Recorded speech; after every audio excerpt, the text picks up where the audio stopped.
and welcome back to the Manticore Media Podcast. I'm Michael Navarro, joined again by Anthony Gutierrez. We're doing a little bit different today because I had a pretty heinous sinus infection, couldn't get into the studio, so we're kind of going to do it kind of vlog style, and we'll be back in the studio for the next episode. Today is a very, very special episode. We're getting in the Christmas spirit, and we're talking about our favorites, Hallmark Channel Christmas movies. Yes, so they are our favorites. You heard that right, Hallmark Channel Christmas movies. Let me give you a little background on why I enjoy them. Okay. Okay, yeah. You tell me why you enjoy them, I'll tell you why I tolerate them. Okay. I will say they're a guilty pleasure. Okay, that's kind of... I can understand that. Sometimes I like watching them. Sometimes I like to hate watching them. So you can pick them apart? So I can pick them apart. All right, yeah. Let me give the background, and we can talk about how we torment our wives when we watch them. When they're some of the less enjoyable ones. So a couple years ago, my son was practically a newborn, and I got the flu. Ooh. So I had to go downstairs and sleep downstairs far away from him because with your newborn around somebody with the flu, and when you have the flu, you fall asleep, you wake up, fall asleep. Sometimes you're just too miserable to sleep. Right. And I'm flipping through channels, and the way that I surf cable is I do the guide, and it's like, okay, who's in this? Oh, I've seen that person in this show or that movie. Let me go. And I don't even know who I came across. It was probably an actress, because they usually take lesser known actresses or actresses who were once prominent and put them in their movies. It's always those actresses that are like, I know her face, but what is she from? Yeah. Yeah. So I found one like that, and I started watching it, and I was like, I don't know if this is really good or it's really bad that I think it's good, or I'm just delirious from the fever.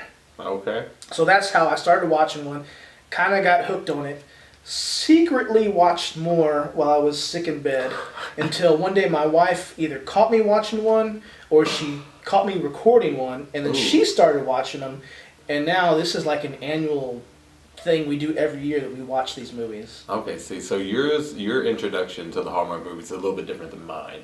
Mine was introduced to me by my wife, and she's one of those people that it's not just Hallmark Christmas movies. It's pretty much any Hallmark movie she will record and watch. And so obviously, especially November, December, when they kind of really come out, our DVR is filled up with my superhero shows and Hallmark Christmas movies. So she's the one that, and I don't want to say she doesn't force me to watch them. She doesn't, but I do. I'll watch them occasionally and begrudgingly, most of the time. But you occasionally you find that, for me, occasionally I find that one that is, like you said, kind of a guilty pleasure. You're like, oh, that's pretty good. That's pretty good. Or you see an actress, you're like, I know her from something, and then you just, next thing you know, it's an hour and a half later, and you've watched the whole show. Yeah. But yeah, that's how I got introduced. Was my wife. She was already on the Hallmark movie bandwagon. So Christmas is just her Super Bowl, I guess. That's when the good ones come out. She likes watching those, and Christmas time is our favorite holiday season, I would say. So it does get you in the Christmas spirit for sure. Yeah, because they don't really play the old cartoons as much anymore. No. And even kind of watching them again, it's like, we watched the Great Pumpkin Charlie Brown on Halloween. See, I was never a fan of Charlie Brown. No. See, I used to love those, and then we're sitting there watching them like, oh man, this is not as good, and I made sure to quickly change the channel, because it's always like the first part is the holiday Charlie Brown, and then it'll end, and you're like, wait, there's still like 30 minutes left in this special. Well, they jump into another Charlie Brown cartoon. Oh. So this year I made sure to change the channel real quick so we didn't get stuck on it. But what I did notice, actually, I think last night, they had a freaking Hallmark Thanksgiving movie. They have a Hallmark movie for any holiday, any occasion. Well, I know they have the Valentine's Day movies. Yeah. Okay, I know that. You expect that. And I knew they had Christmas, but I didn't know, like, what's next? They're going to have, like, Halloween? Yeah, spoiler alert, I bet the plot was the same. All right, so... But you were talking about, like, the cartoon movies, and it's funny because, you know, now that I have kids and stuff, I never really watched the other ones when I was younger, like the Charlie Brown and stuff, but I will catch myself either recording for them. Yeah.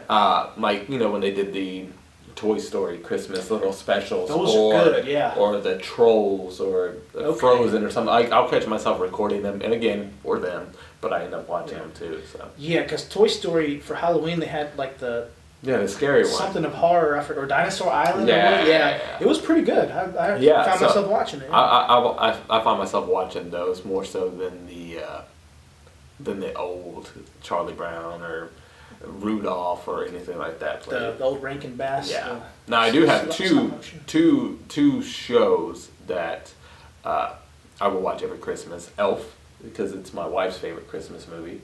And then I've got to watch it. I usually watch it more than once. And Jingle All the Way. Oh. Like, to me, that is like, those are my Christmas movie I go to. Jingle All the Way, I've got to watch it at least once a season. And it's funny because I will not watch it any other time in the year. But Christmas time, I'm like, yeah, let's watch it. I saw that in theaters. Dude, I love when it. It came out. Elf? I didn't really like Elf. Michelle loves it. Yeah. Michelle loves it. It's pretty funny to me, and my kids like it. So it's to me, it's one of those Shawshank Redemption movies. Not saying it's on par with them, but it's one of those you flip to channel TBS, no matter where it is, you can end up watching the rest of it. Yeah. But yeah, man. I mean, Jingle All the Way. That's my jam. That's my Christmas jam. I think for me, it's probably Home Alone. Yeah, that's another one. Home Alone 2. Home Alone 1, good, but I love Home Alone 2. Thank you. I'm the only people. It. I say, okay, Home Alone 1 is probably a better movie than Home Alone 2. I'm not going to argue that. Okay. Quality-wise, yeah, okay. But Home Alone 2 is my favorite Home Alone movie. Dude, I love it. It's the best. And the guy from the first one creeped me out a little bit. The old man? The old man. Yeah. And the kind of traps, I guess that you would call them, pretty good. But the second one, man, that was good. It was good. Tim Curry. Dude, I loved it. So we just watched Home Alone probably around Thanksgiving. It came on, and I didn't change the channel. Didn't tell anybody we were watching it, and we watched to the very end. Yeah. And you know what I noticed about the old man, the neighbor, the scary guy? Yeah. The old man had plenty of time to tell Kevin, hey man, I'm cool. I'm not going to hurt you. Yeah, but he never did that. He just stared at him and mean mugged him like, come on, old man. It's kind of creepy. But, you got to keep the movie plot going. Yeah. Otherwise, Kevin would have gone and stayed with the old man until his parents got home from Paris. So you can't just throw away the whole movie. So back to the Hallmark movies. Right. Yeah, for those of you who aren't familiar with them, basically they're just romantic comedies centered around whatever holiday they're celebrating at the time. Right. And a lot of the times they will straight up steal the plot of a major Hollywood movie and just repurpose it into their own little Christmas romantic comedy. Okay, that makes sense. Have you noticed that? Well, not that it came from a major Hollywood movie. I guess maybe I haven't watched that in depth to them to notice other Hollywood movie plots. But again, to me, the same plot kind of runs through them all. Oh, they do for sure. So maybe there's that long time ago that one Hollywood movie that just set the tone, and it was like, ooh. If it's not broke, don't fix it. Just keep doing it. Yeah. So there was one in particular. There's really two that I can think of off the top of my head that did that. Okay. One is called I'm Not Ready for Christmas, and that was a ripoff of the Jim Carrey Liar Liar movie. A great movie.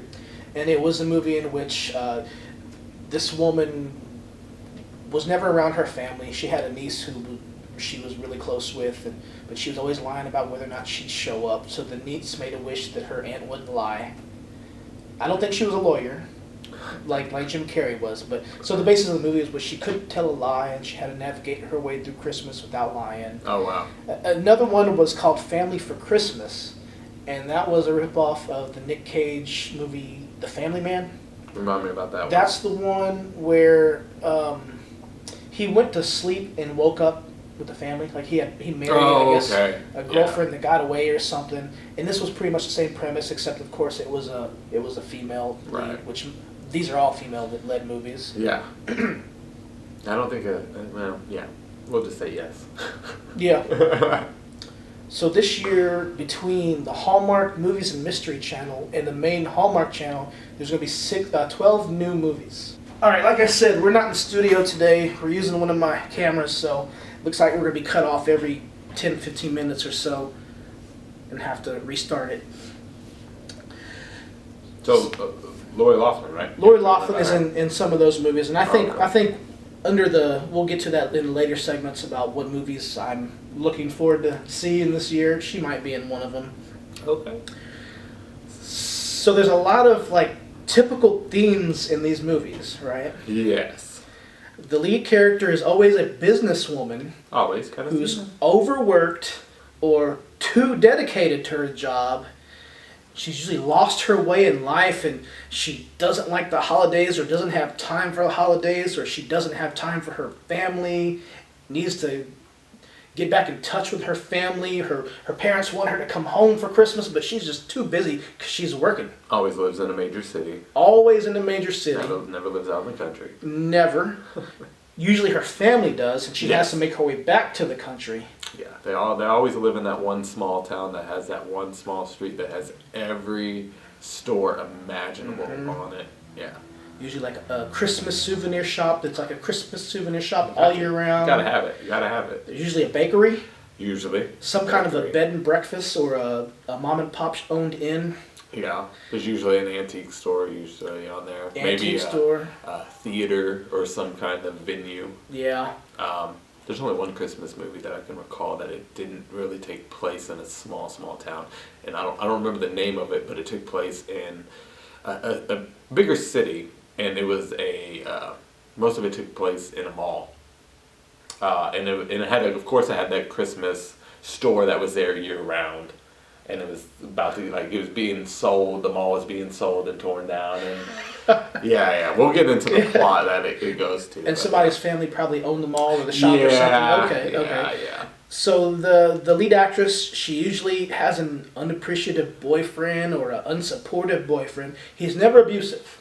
True. Never abusive. I wouldn't say he's always unappreciative though. I've seen a couple where he was the same, almost they were the same person. Like he was overworked. He was always committed to his work, and just they were in one of those relationships where it was business, but then they still spent some time together. But yes, it always has that boyfriend that's may not be supportive of her or doesn't have time or he's just not the one. Yeah, of course. No. He's never the one. Which leads us to the male lead, who always not really the focus of the movie. Right. No. Never the focus. Never the focus. The focus is always the lead actress.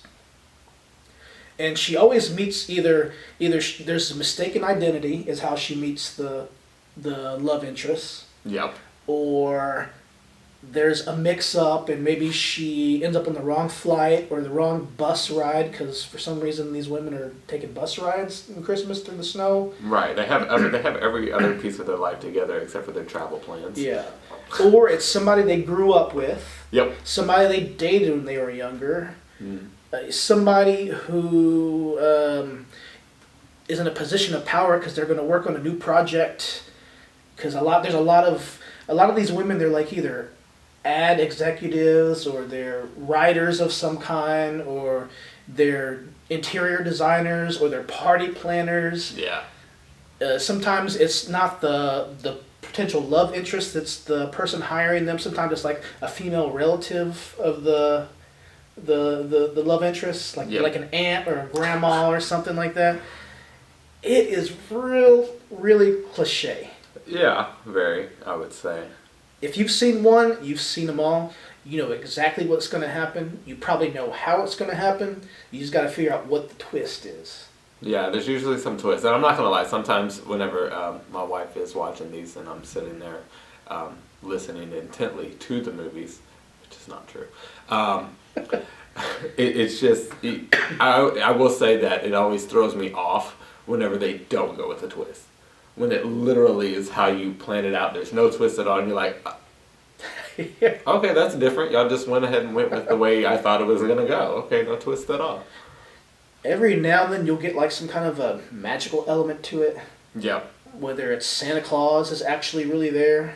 I feel like he's in every one. Whether they play him up to be magical or not, I always feel like there is that older white guy who were like, he looks way too much like Santa Claus. Yeah. Like, Yeah. and sometimes it never comes to fruition. Like I know there was one last year that we were talking about off camera about some truck he owned this barn or whatever, and he was like, and he ends up being Santa Claus or but I feel like he's hidden, like he's like one of those hidden people, maybe in the background or something like that. Old white guy, I bet he's Santa Claus. He might randomly talk to the lead actress in one scene, and then he pops back in later, and he'll like squint his eyes, come out. He does always wait.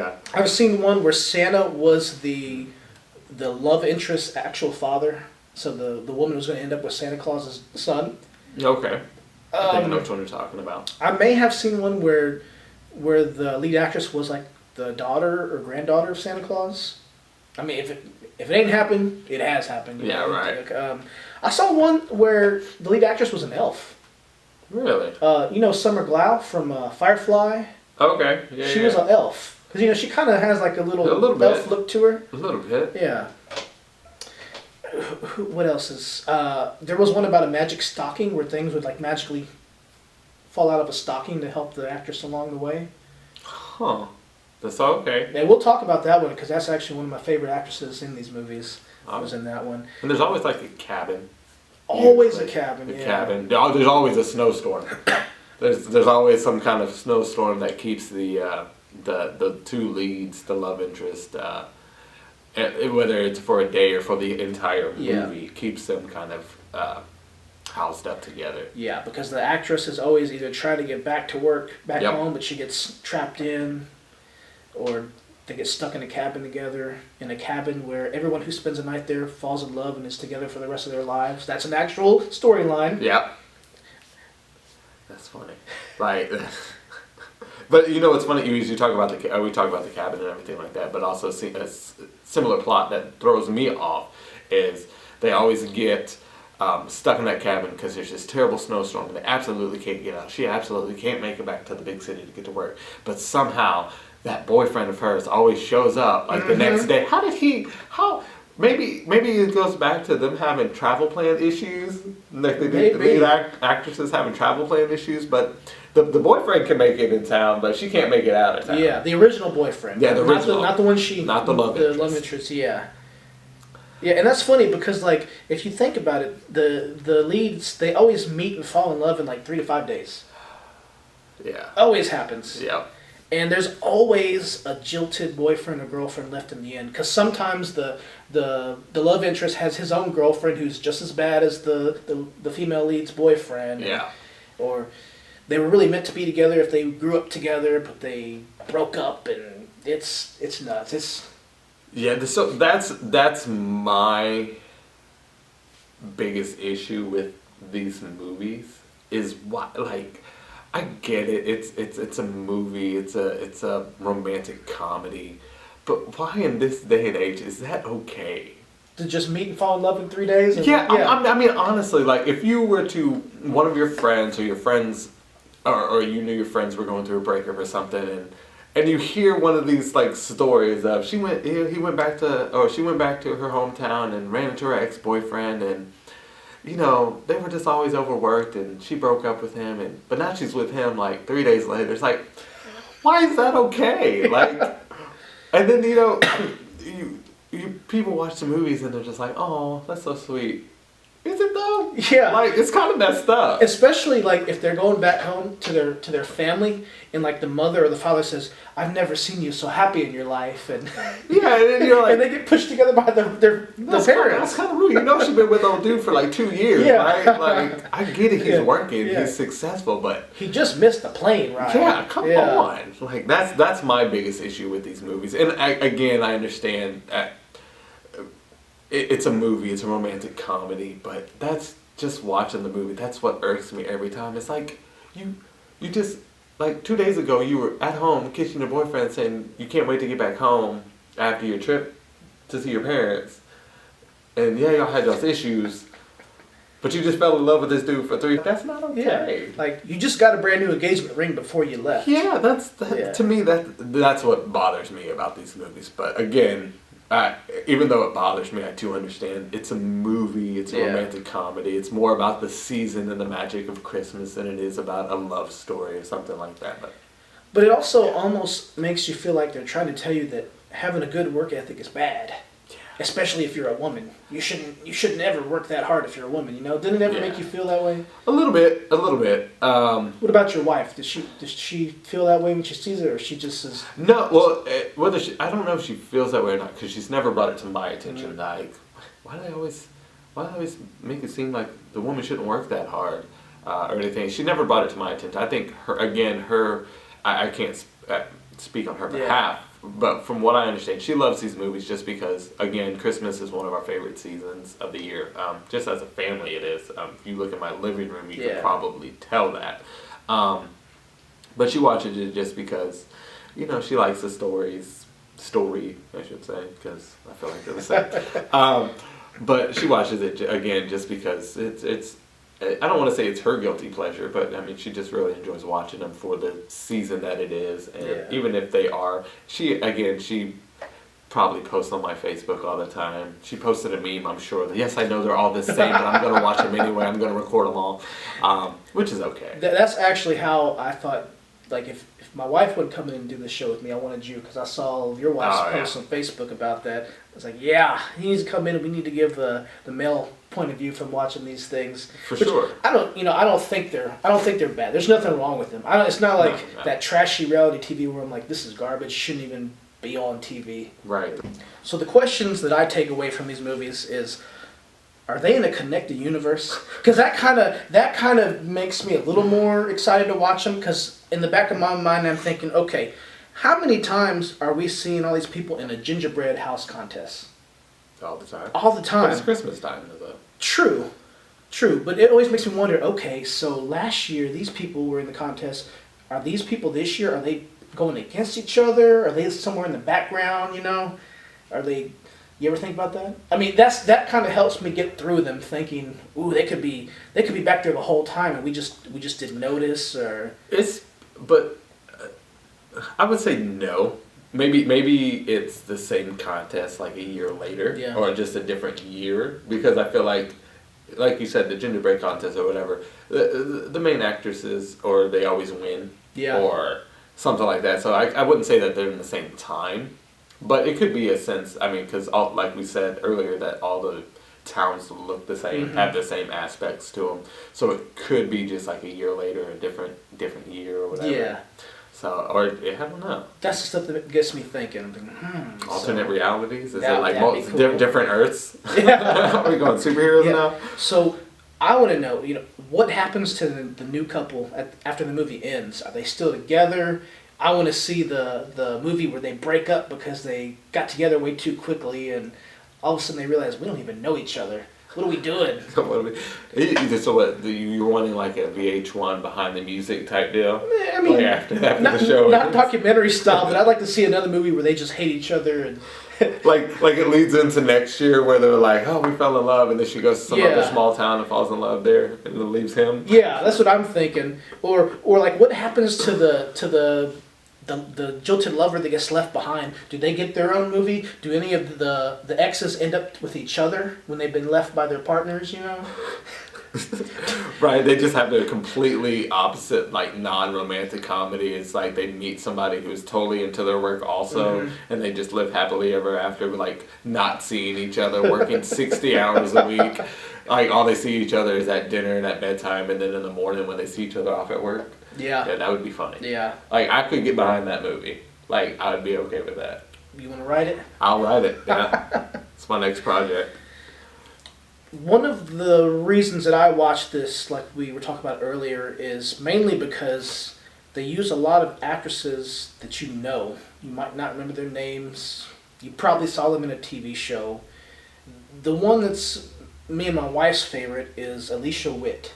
She does these every year. Okay. You'll recognize her. The face, yeah. Yeah, she's a redheaded actress. She was the lead actress in Urban Legend, if you remember that horror movie back in the late 90s, early 2000s. Horrible movie or horror movie? Horror. I know. I remember. You didn't like Urban Legends? Is that right? Oh, I liked Urban Legends. It's all right. But that's the one I've kind of stayed away from because one of my daughters, my oldest, is obviously really into horror movies, and we watch those. But I remember in Urban Legends, there was some kind of stuff that I would not like her to watch. Was there in that one? Yeah, there was a few. Oh, yeah. I can see that. And I know, especially in the later ones, there was even more. So, but yeah, I know who you're talking about. Yeah. She also played Sybil Shepherd's daughter in that sitcom Sybil. Back, that was probably 20 years ago. I barely remember the show. I remember the name of the show. I remember my parents watching it. Yeah. Yeah, if you, she was just in Walking Dead a couple seasons ago. She was one of Negan's people. Was she? Yeah, she didn't last very long. That was right when they started going at each other, and Rick and all them started killing Negan's people before Negan was even messing with them. The whole thing, they got it started. Oh, yeah. When they, at that radar station or whatever? Yeah, she was one of them. She wasn't one of the ones that was killed in their sleep, but she was one of them. Yeah. Oh. So she's my favorite in all these movies. She's done, I don't know. She's one of the ones that if I see that her movie's coming on, it's recorded for sure. Recorded. Yeah. My favorite one was from last year. It was called The Mistletoe Inn. When I describe it, you'll probably remember it. Okay. She was an aspiring Christmas romance novelist. Not just romance novelist, Christmas romance novelist. And I didn't know there was a high demand for Christmas romance neither novels. did I. Well, then again, I guess there's a high demand for Christmas romantic movies. That's so why true, wouldn't it be for books? Yeah, but romance books are a little different. You know what I'm saying? Yeah. Okay. Okay. So the plot of this was that her boyfriend was also a romance novelist, and he was about to be published, and so he got a big head and he dumped her, and she was sad, so she took off to this retreat during Christmas time that was for aspiring Christmas romance novelists, and it was held at the Mistletoe Inn. That's where all the attendees were staying, and then during the day they'd go down to the conference and have little workshops and work together to help with their writing. And she meets this guy named Zeke, this mysterious guy who's also a writer, and she's paired up with him, and they don't get along because we forgot to mention that in a lot of the cases the two leads don't get along at first until they fall in love. Yeah. Because then they get stuck together somehow, like they're writing partners. They always butt heads about something. Yeah.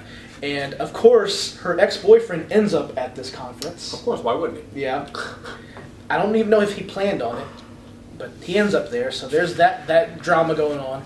And one of the big draws of the event was that there was this really famous romance novelist coming to give them a keynote speech. He was a keynote speaker, yeah. And turns out it was Zeke, who was the actual author. He was there the whole time, incognito, not letting anybody know, and they fell in love. So it was kind of like, what was the end of that movie with Vince Vaughn and Owen Wilson? The Internship? Where they're messing, like, that one kid is always picking on him or whatever, and he's really rude to the guy with the headphones with the Olaf guy. Yeah. And he ends up being, like, the head guy for search or whatever. Yeah. Yeah, he was just kind of low-key in the movie the whole time. Yeah, that element of it, was like the internship, yeah. Another one she did that I really liked, and you might remember this, it was called Christmas at Cartwright's, and that was in 2014. And she was a single mother. I want to say at the beginning of the movie she got fired, and she was really desperate to find a job, so she gets hired to be a department store Santa. But the thing is, she doesn't want to let anybody know that she's actually a woman, because she's afraid she'll get fired for being a woman dressed as Santa for some reason. But how did you get hired in the first place? I don't remember. I didn't see this one. Yeah, and she makes this connection with the store manager. And she's trying to, I think she's going there when she's, not dressed as Santa, and that's how they get to know each other. Oh, okay. And she also gets to know him as Santa, but he doesn't know she's Santa. She don't want him to know. And of course, they end up Falling in love. Falling in love. what That's happens. right. That's right. But this time, she wasn't guided by the real Santa. She was guided by a real angel. Oh, Yeah. okay. There's that kind of that magic thing aspect you were talking about. Right. 2015, we mentioned it earlier. It's called "I'm Not Ready for Christmas." She couldn't tell a lie. Okay. I don't She was remember. in that one, right? Yeah, I don't remember much about it. I don't think there had to have been a love interest, right? Always. Sure. Well, I'm trying to think if it was more of a family love movie where she had to bond with her family. See, they will sneak one of those in there every once in a while where it's not about finding love, it's about finding the spirit of Christmas Yeah. as opposed to finding love or Yeah. anything like that. But I feel like even then most of it is kind of the same premise, busy. Her backstory is still the same. Busy at work, never goes home for Christmas, or something draws her back. But and so that one, like her 10-year-old niece, like you were telling about, she never goes home, never sees her and stuff like that. Yeah. So the last of my favorite of her movies was 2013 movie called A Very Merry Mix-Up. And this might be one of the ones I saw when I was sick, where she's flying to her fiance's hometown all by herself because he's working and he's going to catch a later flight. And when she gets to the airport, her luggage is missing and her cell phone gets broken. So she shows up and she's supposed to be picked up by his family, and she thinks she's meeting her future brother-in-law, and he takes her home to hang with his parents because he's supposed to be picking up his future sister-in-law. Turns out it's a whole mix-up, totally wrong family. I saw this one. You saw that one? I saw Yeah. this one. Yeah. And the fiance eventually shows up. He's like, "Where have you been? I'm with my family. Are you okay?" She's like, "I'm with your family." He's like, "No, that's not my family." Yeah. So now all of a sudden, I think they just get engaged at the beginning of the movie. Yeah. Yeah, and then she goes home, meets this other dude and his family, and they fall in love. And she's like, "Oh, peace out, dude." I remember that one. Yeah. Why is that okay? Like, I don't get it. Why is that okay? It's like she was happy with this dude. But then again, I mean, you got to think about it. It's like, how you going to get engaged and not know his family first? Like, or see any pictures or anything like that? Like, Really? how do you Yeah. not know, like, what his brother looks like? Or, and the same vice versa for him picking up his future sister-in-law. Like, come on, man. Especially when she's a redheaded woman. Redhead is not that common. True. True. If you're somebody dating a redheaded person, man or woman, like that's gonna be, Yeah. he's dating that redhead. Yeah. Yeah. Exactly. But yeah, no, I remember this one, and yeah, they fell in love, and it was the family ends up loving. And I got that one. Yeah, it bothers me. It really does. One of my next favorite actresses is Danica McKellar from The Wonder Years. She was Winnie Cooper. Winnie Cooper. She's it, man. She's made I don't know, her and what's her name? Cameron from Growing Pains. No, the DJ. What's Yeah. her name? Yeah. Candace Cameron. Yeah. Her and Danica have both made like a career at Hallmark. Like, I wonder if they get contracts like athletes get contracts. Like, yeah, like all the Marvel actors. Like, he was like, all right, you're signed on for a 10-picture deal. You're gonna make so many millions of dollars. So with Lori Loughlin, it's kind of hard to believe that the fact that she's a mom now to some of these other actresses that are in the movies, or like other actresses we know from other stuff, like she's a mom. Like, it's hard to believe it's been that long that she's been on TV. But seeing these other actresses in the movies is kind of what gets me not completely checked out. Right. Yeah. Right when I see them on TV, I don't. Well, okay, when I do see them on TV, I'm like, oh god. Yeah, that's why Danica McKellar has some good ones. She did one where she went and stayed with a prince and took care of his daughter, but she might not have known that he was a prince. She thought it was just like a babysitting job. Or she was an au pair, however it's pronounced. Au pair, Yeah, it ends up falling in love with the prince. Of course. Hence the name of the title, Crown for Christmas. Okay. She was in one just recently. Was it a Christmas one? Where she was this... It wasn't a Christmas one.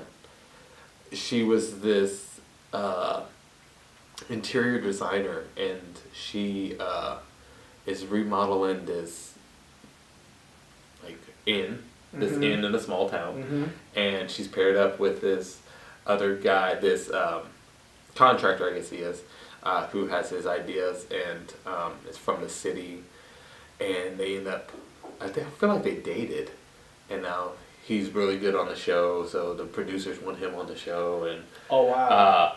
and so they end up falling in love, building this inn and all this stuff, and she decides that she, at the very end, she finds her love for her passion, her show again, and so she stands up to the producers, but again, not Christmas movie, same plot. Okay. I've seen quite a few of hers out there that weren't Christmas, so she must have a deal with Hallmark. I'm pretty sure she does. Again, she probably has a Marvel deal. Yeah. I'm on a 12-picture deal. Yeah. She actually did one, and I refuse to watch the Lifetime one since Lifetime does this as well. But there was actually one with her on Lifetime that I did watch, and it was about her and a guy she grew up with, and they used to have, their families would hang out every Christmas, and eventually they're both gone for a while, for like 10 years, and they both come back to the same Christmas. And it was funny because what you talk about Lori Loughlin being the mother, Danica, even though closer to my age, not really near yours, she might be like a couple years older than me. The guy playing her interest in the movie looked like 10 years younger than her. Like in real life, he was probably about 10, 15 years younger as well. Like even though she has that baby face, Yeah. she still looked way too old to be playing, because she played like a teenager in the beginning of it. And I was like the dude, he could pass. He was like one of those young looking baby face guys, but her, it was like, no, you too old. No. I remember when you were that age. Like you can't, like when you got that dude to play the young version of John Cusack in the Hot Tub Time Machine. Yeah. I was like, we know what he looked like when he was that age. You can't be throwing some weird looking young guy. The next one, actress that you remember and you brought up was Lacey Shea Bear, who was in Party of Five and Mean Girls. Yeah. I'm not gonna lie, Mean Girls and Devil Wears Prada, two guilty pleasure movies of mine. No, I never saw Devil Wears Prada. But no, Mean Girls was a good movie. I wouldn't even call it a guilty pleasure. God, For me, Devil it was Wears just Prada, man, you've got to watch. It's a good one. I'm sorry, like Anne Hathaway and it's a Glenn good Close. one. Yeah, it's a good one. It's pretty funny. Yeah. No, Mean Girls. That's straight up. That's a good movie. That's like iconic, man. That's like Clueless, where they had like phrases came from Mean Girls and all that stuff. Yeah, that was a good movie. Yeah. Gave us what's her name? Rachel McAdams. Yep. That's where she came from. Yeah. One of the last good Lindsay Lohan movies. Was there ever a good Lindsay Lohan movie? Mean Girls. Mean Girls, yeah, okay. Mean Girls was good. I would say that was the last one. Because Tina Fey wrote it, didn't she? Yeah. Yeah, Tina Fey wrote it. Yeah, Tina Fey was the principal. Yeah. Yeah. Yeah. Yeah. No, that's cool, man. Lacey Shea Bear, she did a few good ones. Matchmaker Santa. She had her own bakery, and she was dating a CEO, and she thought he was gonna propose to her, and same old. She ends up with some other dude. Yeah. Wasn't he like his best friend or something like that? The guy, I think so. I think that was like his assistant or something. Why is that okay? Yeah. Yeah. Why is that okay?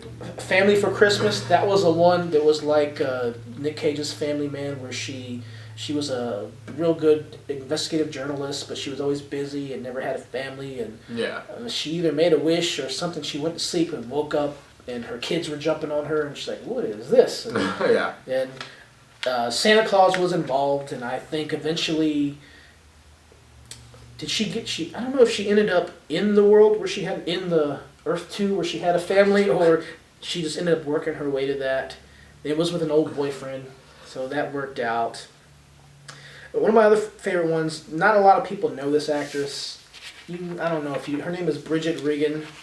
She was in a show called Legend of the Seeker.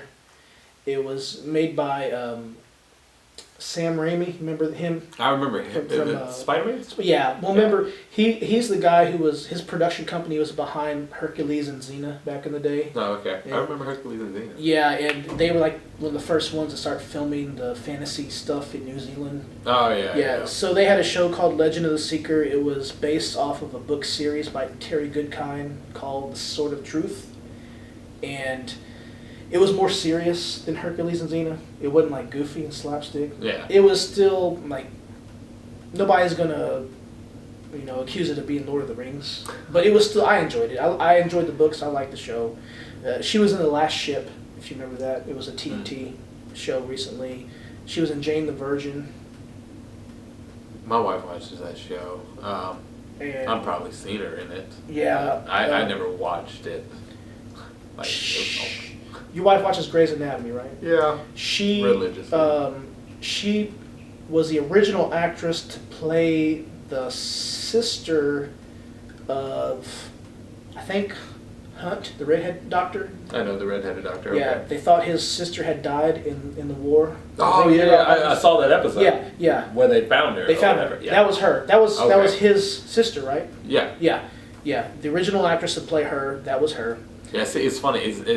Anybody from Grey's Anatomy, just because my wife does watch it, if you tell me what happened to them, or what is their issue, or like they had a brain tumor, Yeah. or they are going blind, Yeah. or it's the jilted lover who loves this other woman now, or something like that, like, then I'm like, oh, okay, cool. Like, Yeah. tell me what she looks like, and like, then no. Like, you or her remember name, I couldn't tell you. Remember the female doctor who got shocked in the basement when they had that flood? Yeah.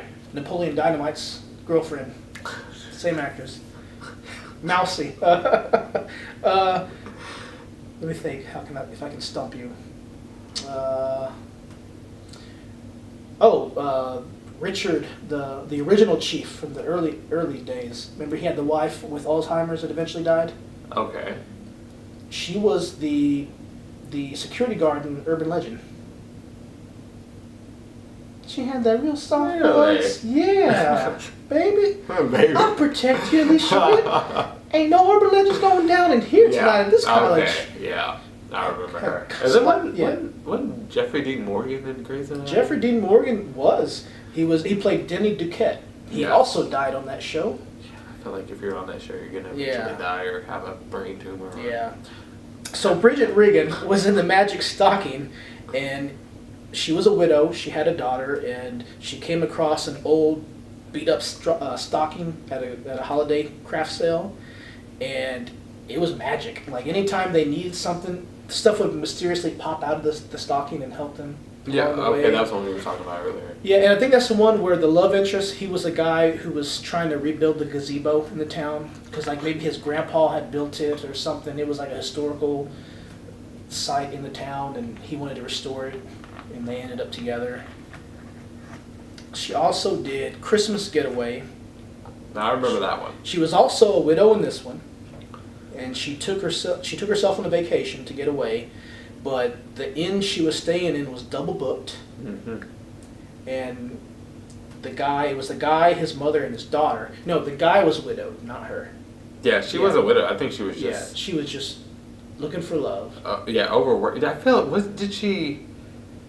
She was a writer. She was a writer. She went to write. She went to write. She was a travel writer, and that's why she was there. That's yeah. why she was there. She was talking about that city, and then Yeah. the guy was a widower, and he was there with his daughter and mother-in-law, or no mother. Sorry. Yeah. And I feel like they had a gingerbread contest in that movie. Mm-hmm. And they didn't get along at first, right? Because they were mad because they were double booked. Double booked. And there was a snowstorm in a cabin. Yep, and they got stuck in. Yep. She wanted to work, and she didn't want them bothering her. But he's like, I got a kid. Yeah. I got kids. I did watch that one. That one I do remember. That was, it was pretty good. It was one of those, but I feel like she wanted to leave too, and then somehow like the magic kept her there or something like that. Or the snow, yeah. Or the snow. I bet you Santa came down and like wiggled his hand to make it snow to get him stuck. Like psych. Yeah. Yeah. The last actress that we already talked about is always in these is Candace Cameron. Yeah. Bure. I don't really care for hers too much. She's the one that she ended up with Santa's son in one of the movies. Okay. I know she did a movie, one of them with Alan Thicke. I think he played her father. It was an okay one. The one that I really remember was from 2016. It was called Journey Back to Christmas. Had a time travel element. Yeah. You remember that? I saw that one. She was a World War II era nurse, and somehow she ended up in this shed. I was gonna say, wasn't it a shed that transports like a time machine? Yeah, but how it had something to do with a comet, right? Yeah. Coming by, and maybe she had to make a wish at the exact moment, and when that happened, it brought her to the future, and. Yeah, I remember not catching that one at the very beginning. Sitting again, it was probably one of those things I was either on my phone or doing something. All right, we're back with segment 2. We don't know what we lost because this camera using keeps shutting off every 5 minutes or something. I don't know. So you lost some good stuff. We didn't get it all. It's on the blooper reel. It's all Yeah. okay. Yeah. So we're talking about the Hallmark Christmas movies, and we're going to talk about what's coming out this year that we're looking forward to. He's looking forward to it. Yeah, you're looking forward to it. They started in November, so a lot of these have already come out. Yep. Seen some of them. Yeah, we both saw Christmas Joy, right, with Danielle Panabaker from The Flash. Yeah, that's one of those. That's the only reason I watched it, because I knew what she was in. I was Yeah. like, hey, I know her. And then I was always waiting for her to change into her character from The Flash, because hey, it's Killer Frost. She would. Dude, me too, man. I was sitting there going, "Oh, she's about to freeze these fools." Yeah. Oh, I was waiting for that. That's what kind of kept me excited during the show. I was Yeah, but you knew it wasn't gonna. come on, freeze up. Yeah, what she was like a market researcher. Yeah. And she was about to get a promotion, but her aunt. She had to go back home because her aunt fell and broke her leg, and it was the stupidest looking fall I've ever seen. It was like one of those. Yeah. She felt like Shaq in an NBA game. Yeah, it was funny. But she went back, and it turned out that the guy that she used to date, and he was a doctor now. He was her aunt's doctor. Or maybe they were just. I think he was, because I remember them towards the end of the spoiler alert. Again, if you plan on watching these, if you've seen one Hallmark movie, you've seen them all. But he ends up going to the award ceremony that she's going to, and he chickened out. Yeah. And he saw her, and that was at the same time she turned down the promotion because she was working on something, and they lost this big contract, didn't they? They lost the big customer, but the customer wanted to bring her in house. You find that out you find that out. Yeah. Oh, I know it was. Oh, this was the dumbest thing. Me and my wife were talking about this. Okay, the dude was divorced, the doctor, and I guess his parents and his mom and her aunt were good friends. Yeah, and weren't they trying to get them together? Yeah, and I think if they didn't date when they were younger, they had crushes on each other, but they never resolved it. Of course. And he was hesitant to get with her, remember, because she was a woman from the big city, just like his ex-wife. And he didn't want to end up with another woman from the big city. Yeah, but she grew up in his small town, which didn't make any sense. But she had moved to the big city. Yeah. As this big time, overworked woman. Yeah. And that's why he decided she was right for him to try. He went to try to go to her promotion ceremony. And he chickened out. Yeah. And he drove off in his. It looked like truck? No, it wasn't a red truck. It's like a Ford F-150 or something or a Chevy 1500. And I was like, it looks like a truck commercial driving through the snow. Yeah. Because he drove. I remember it was like a 6-hour drive. Yeah. He drove 6 hours, gets there, sees her from across the way, and then just turns around like, dude, why are you're scared? You've seen her. She's seen you. Y'all know what's up. Yeah. Why would you just turn around? That was dumb. But she ends up getting hired by that employer. Because she shows up to some event. Isn't it like a cookie bake-off? Because there was the cookie crawl. The cookie crawl. Yeah, that was a big town thing. The cookie crawl. Yeah. And her aunt always organized the cookie crawl, and she had to go back and help her aunt get it done. Yeah. It's always something with cookies. Man. Yeah. So the customer hires her to come in house and do that same kind of work. But she also opens up a new office in the hometown, so she can come back. It wasn't in the hometown. It was like in the city next to the hometown. Yeah, it was close. So she was back home. Like St. Louis or something. I don't know. Yeah, it was something like that. So she still ended up being a big city girl, which he didn't like. But she lived at home. But she lived at home. She lived in that small city. So it was okay. She could work in the city. He'd be cool. Yeah. Because if you just commute, you ain't gonna cheat on your husband. That's right. Apparently. Yeah. Apparently. Yeah. Not in this Hallmark movie. Yeah. That came out. I don't even know when that came out. That was a couple weeks ago.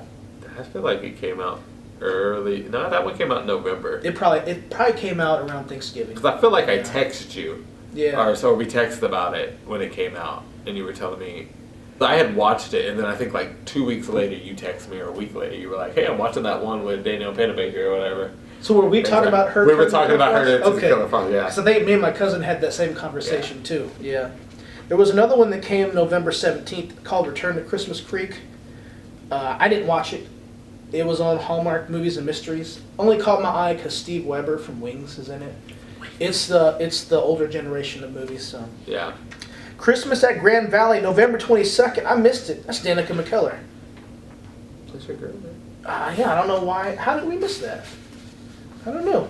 Looks like she's some kind of an artist or something. We'll blame your wife. She likes her too. She's assigned to review a hotel in Grand Valley for its value. Looks like somebody wants to sell the hotel out from under his family. Hold on, don't read the rest. Let me guess. She meets up with either the guy. Is she selling it or is she appraising it? It's the man who's struggling to balance his time with his family in the holiday season. Oh. He has to review the Grand Valley Hotel. She talks about how much it is, and they end up falling in love, I guess. Looks like they get together and experience the good stuff about the city. The city traditions, yeah. Fall in love with Christmas, fall in love with each other. Yeah. Yeah. Pride, Prejudice, and Mistletoe. That's Lacey Chabert, November 23rd. I know we have that on the box at home. We haven't watched it yet. I think my wife just watched it the other day because I sat down and was like, hey, I know old girl. Yeah. She's from that one show. And it looks like she started her own company, goes back home, and she reconnects with an old rival. I bet they fall in love. Spoiler alert. Because they're forced to plan a charity event together. Yep.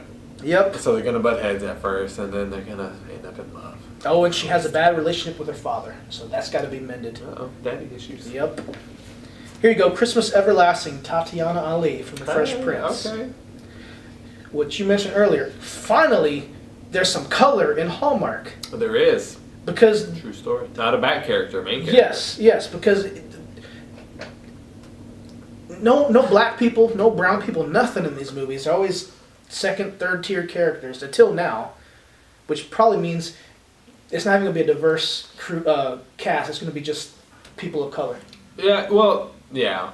Yeah, but there was another one that we were talking about. I mean, and people will say, what's her name? Lacey. Is she African American? I don't think so. She might be Italian, but I don't think there's... Really? Yeah. Lacey Chabert? Yeah. Oh. Well, anyway, like even with her, like you said, you don't see any people of color in these Hallmark Christmas movies. And it was actually kind of refreshing to see. Yeah. It was very different. From, again, the same thing. Storyline was pretty much the exact same. But it was good to see them. I don't know if they did that on... I don't think they ever kept them out of it on purpose. Maybe it's one of those things because they had the same 5 actresses recycled in the movie deals. Maybe that's why we just never noticed it.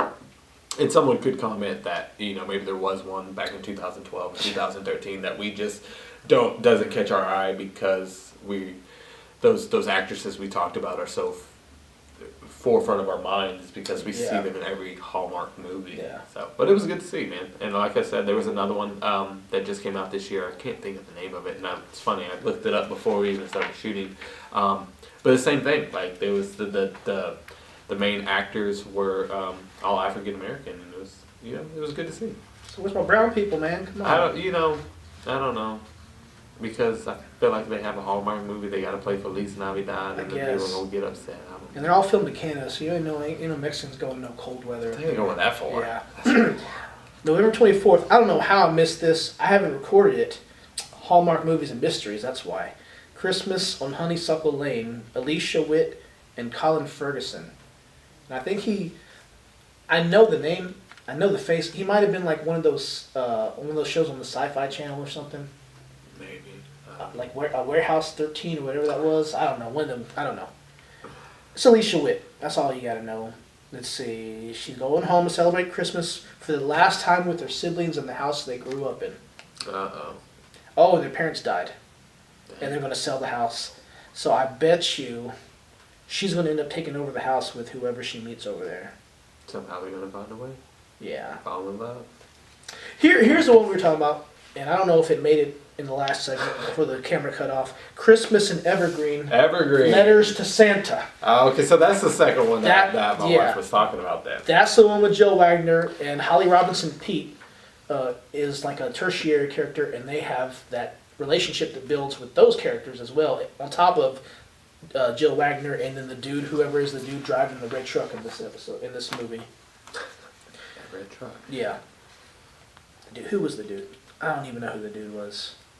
It's funny because you always know, for the most part, you always know the actresses, but the dudes, Yeah. like, it's always like, either he's no name or he was only in one prior thing, with the exception of Dean Cain. Dean Cain. He's the only actor I've ever seen in a Hallmark movie that I've been like, hey, I know that guy. Was that the one with Melissa Joan Hart, and they were on like a Good Morning America type show at the local level? Yeah.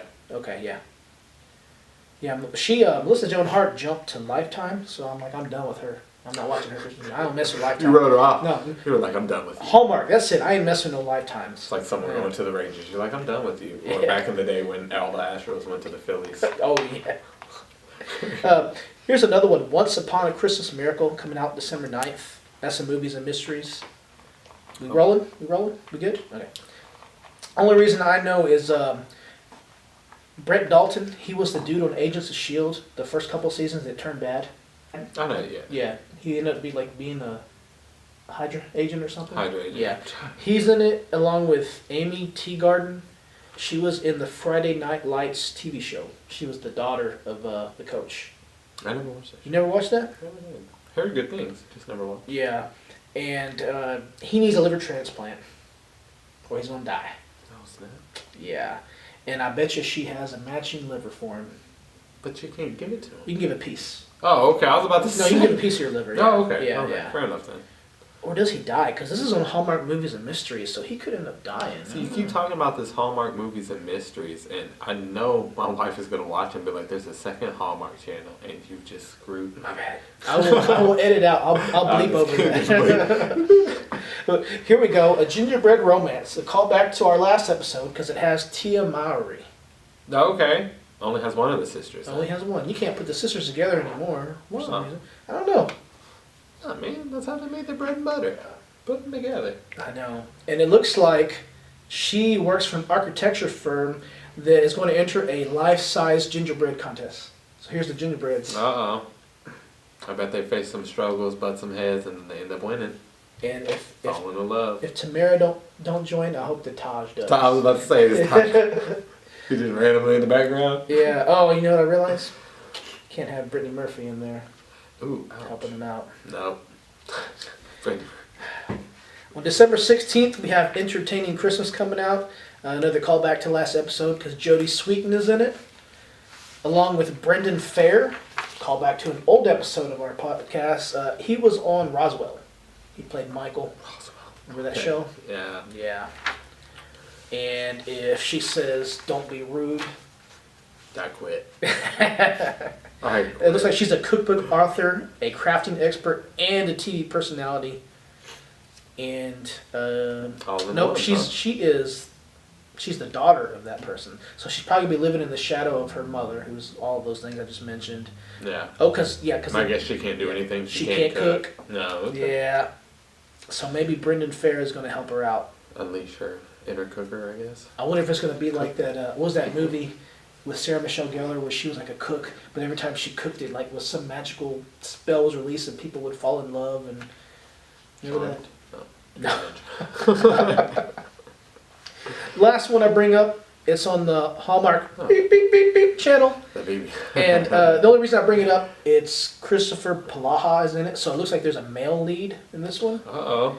And he looks like he's well, it says the lead is Nell Phillips. I'm assuming that's a woman then, so he's going to be her Good for them. Yeah. Hallmark changing up. People of color and male lead. Yeah. Watch out now. This is 2018. Oh, and they used to be junior copy editors at a New York publishing company, and he was on that show North Shore back in the day on Fox. It had home dude that plays Aquaman and Khal Drogo.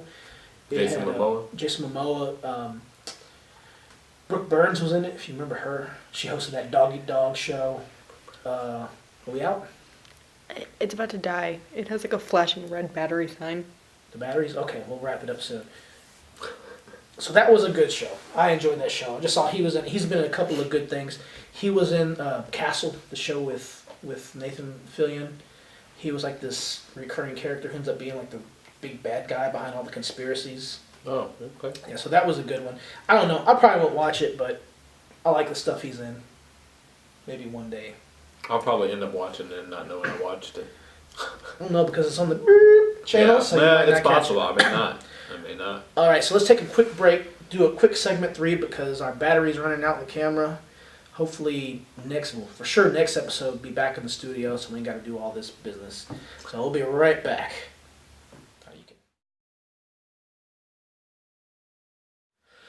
All right, we're back. We're going to wrap it up here because we're having some technical difficulties today.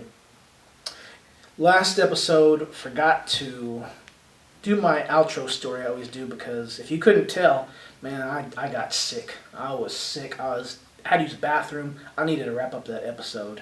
I don't know if you could tell. Could you tell during the show? No, I couldn't really tell. No? Okay. Because you were talking about some show, like one of the newer TGIF shows, and I was like, oh man, he's really into it. I don't want to cut him off, but I don't feel good. My head hurts. My stomach hurts. My neck, my back. Yeah. I got you. Yeah, I was in pain. Real quick, we got a couple of questions. First one comes from Katie. Which Hallmark actors would you like to see together in their own Hallmark holiday film? Say the leading man from one film and female lead from another film. Sorry for the complicated question. Yeah, Katie, why gotta be so complicated? It's kind of complicated because, like I said, I don't know any of the leading males by name. Yeah. I could always say that one dude from that one Hallmark movie. There was a new one that came out this year with a new, and I would like to see her do more than one because I actually kind of like her. Kelly Pickler. The Christmas at Graceland or whatever. Hey, she's okay. Okay, leave her alone. Okay. She did all right. She was pretty good. My wife was really big on that one. I think Christmas at Graceland. Yeah, that sounds right. But yeah, as far as lead actors, I don't know any of the guys' names. Dean Cain. I was going to say Dean Cain. I mean, have him do another one, and maybe have him do one with Daniel Panabaker, just so I could be like, hey, it's Superman and Killer Frost. Yeah, that'd be cool. Yeah. I will say Bridget Regan for the woman. Okay. And Stephen Lunn for the man. Stephen Lunn's an actor. He's done a couple of these movies. He's been the male lead. I don't remember. I think Christmas Incorporated was one of them. I think that was one about the teddy bears or the toy store. He was on the sci-fi show Bitten. Back when sci-fi stopped kind of being about sci-fi shows and had all those supernatural horror type shows. They had like Being Human, and Bitten was about werewolves. It was a cool movie, yeah. He came to one of the conventions down here and we met him. Cool dude, man. I said, yeah, bring Steven on. Yeah. All right. Here's one. What storyline from another genre would you like to see implemented in a Hallmark film? Thank you, Elizabeth McKenzie. Oh, I don't know. Maybe a storyline from another genre, like a storyline from like a horror genre, That's or what just I'm like thinking. a storyline from like another movie that could possibly work. Because I could see doing what is the one with the twins? Lindsay Lohan. Parent Trap? Parent Trap, doing like that Christmassy type feel. Like I could see that they could do like a Christmas type version like that. So with kids though. Okay, but are you gonna have like the kids meet each other and then the mother and the father fall in love? The adopted well, mother of and course father? they're gonna have to. Yeah, but make them adopted. Yeah, like a sister, but Yeah. Okay. Yeah, like Parent Trap was their actual mother and father. It but was? Like, yeah. then how the hell do they not know each other?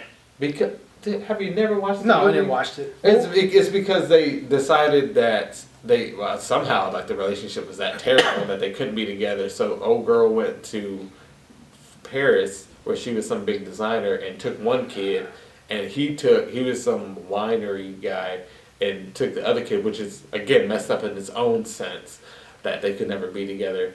But yeah, no. Okay, But you can make them adopted this time, though, and like bring Christmas into it. And, Oh, okay. yeah. I don't know.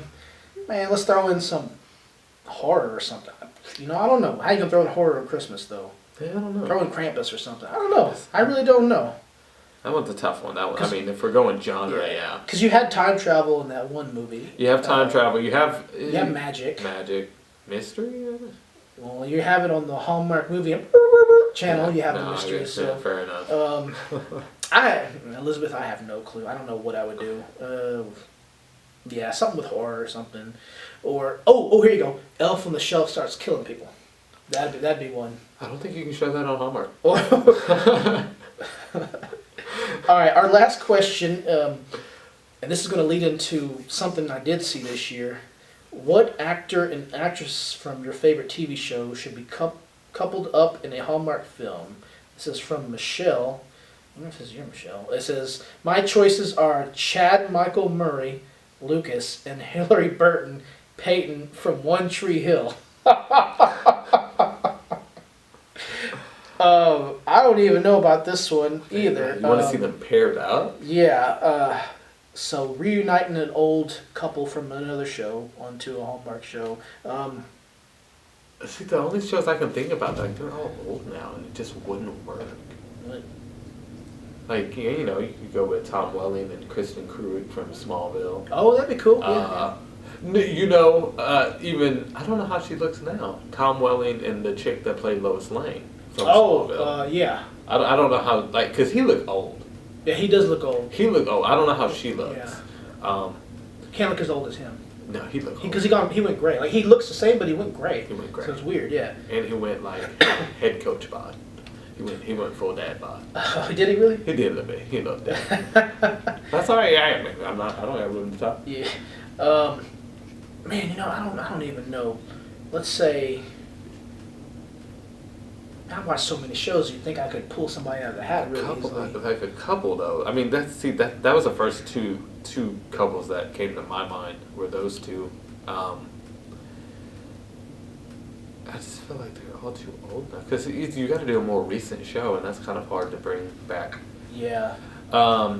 You could take. They were already a couple again in the newer show Gotham. The guy from what's his name? The Commissioner Gordon guy. Commissioner Gordon. He was in Prison Break, and his real life wife, who ended up playing the doctor on Gotham, the psychiatrist. Oh yeah. I could see her for sure doing a Hallmark movie. Him, I mean, you could pull it off. The actress from she was also on Firefly, right? Yeah, and yeah. He was on what's that? He was on the OC or something. The OC, wasn't he? yeah. I watched. But they were a couple in Gotham. I could see them pulling off a Hallmark movie. See, now you got me thinking of Firefly. You ever watch the show Castle? No. Okay, Nathan Fillion. The thing is, I think him and the lead actress didn't get along in real life, and that's why it ended.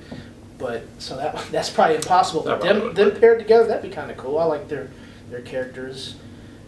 Man, that's a hard. As much TV as I watch, you think I could easily think of a couple, but I could probably pick a couple from Grey's Anatomy. I don't really like the couples of Grey's Anatomy. Well, there's been so many of them. Yeah. Like that, man. That's a topic for another story, man. All right, so we've switched to like the third recording device now. We're gonna wrap this up because it's ridiculous. Right there, man. Yeah. All right. So usually in the show in the story, and recently Stan Lee passed away. R.I.P. So I have a Stan Lee story. I met him a couple years ago. Okay. Yeah, in an elevator. I was at a convention. Oh, okay. I was gonna say not at a convention. No, I was going downstairs to eat breakfast. I think the wife was upstairs. She's like, I ain't eating no breakfast. Go, you go. So I got in the elevator. About halfway down, door opens. In walks in Stan Lee. I'm like, what? Stan Lee and his handler. Yeah, it's like 7 a.m. I am tired. I don't even want to be up that early.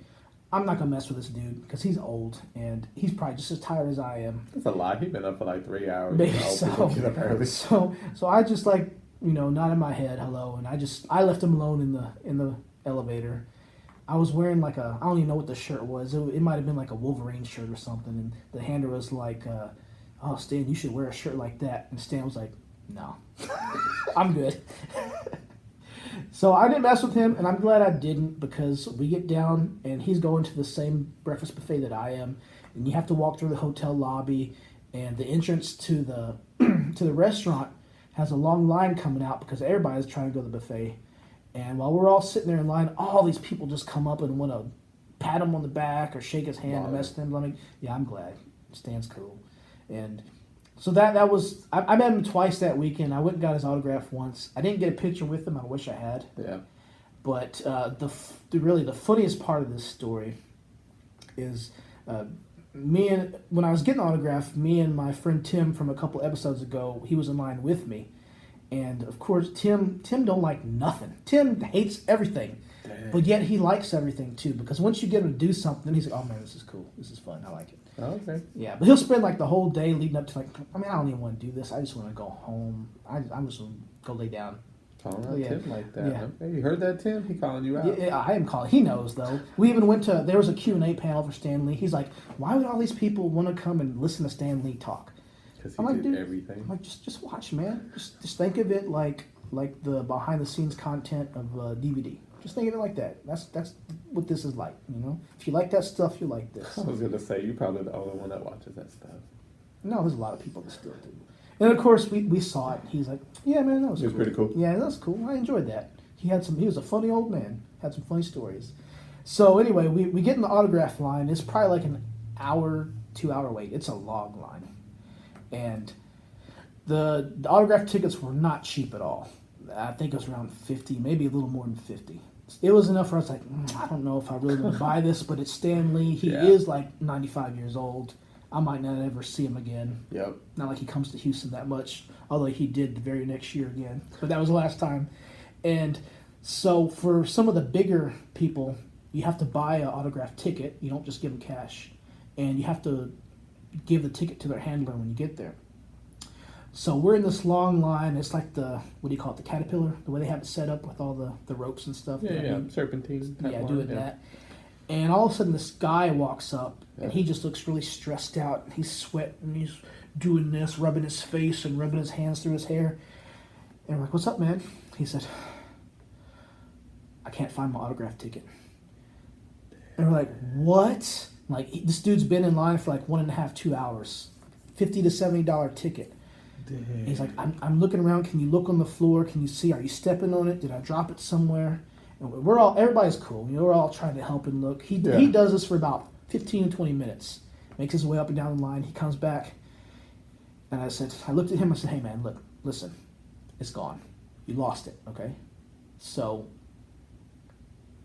you're going to be okay. It's just a ticket. Go buy you a new one and get back in line. It's all going to be cool, okay? But you got to just, accept that you lost it. Stop doing this. You're stressing yourself out." And he just looks at me and kind of coming back to his senses. I don't know what happened. Tim later tells me that I was rude, and I was like, "Yo, dude, you lost your stuff. You need to just move on with life." I wasn't that harsh. I wasn't. I was just honest with the dude. I was like, next time we see Tim, ask him. He's like, "Oh, man, you were mean to that dude. You destroyed his life." So I made my way through. I don't know what happened to the guy. I hope he got his ticket back. I hope something happened. And after that, we're kind of laughing at the guy, and I feel bad because that's a horrible feeling. He spent a lot of money. That's a terrible a lot of money. A lot of money. Terrible feeling.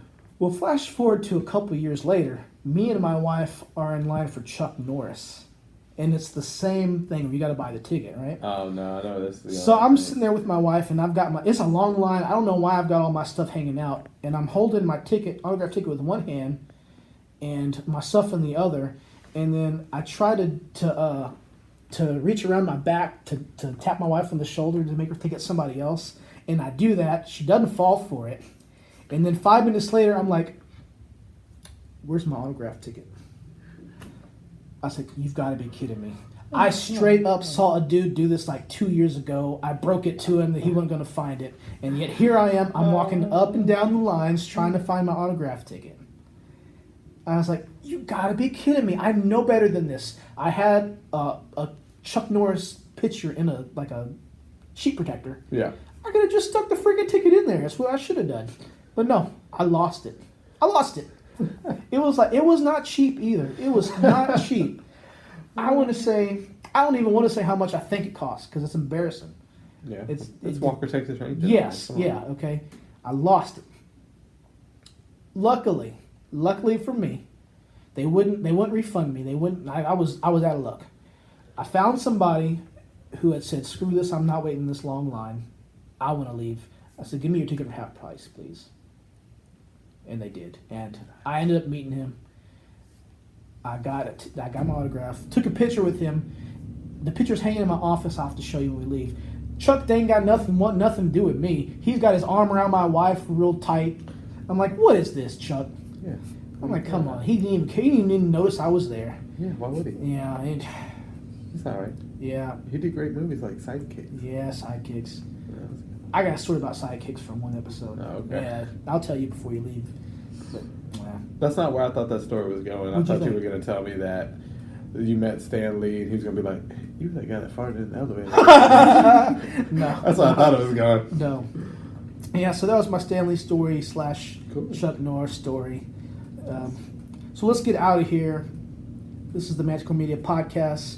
We're supposed to come on every first and third Tuesday of the month at 7 p.m. Central. Missed it this week because I was sick, couldn't get in the studio. Hopefully I'll get the third week in on time. I was supposed to do vlogs. I ain't done a vlog in like 2 months. I'm going to try to do one. Okay. So check me out. Facebook.com/Manticore Media LLC. Twitter @Manticore_media. I ain't tweeted in like 3 months, okay? I ain't tweeted since before my vlog, but we do have the Fantasy Football League going. I don't want to talk about He don't want to talk about it because his team sucks. He might be in last place. Hey, whatever, man. I made the playoffs for sure. I'm in the top 4. Hope you lose for sure. Doesn't matter. I'm still going to be better ranked than you.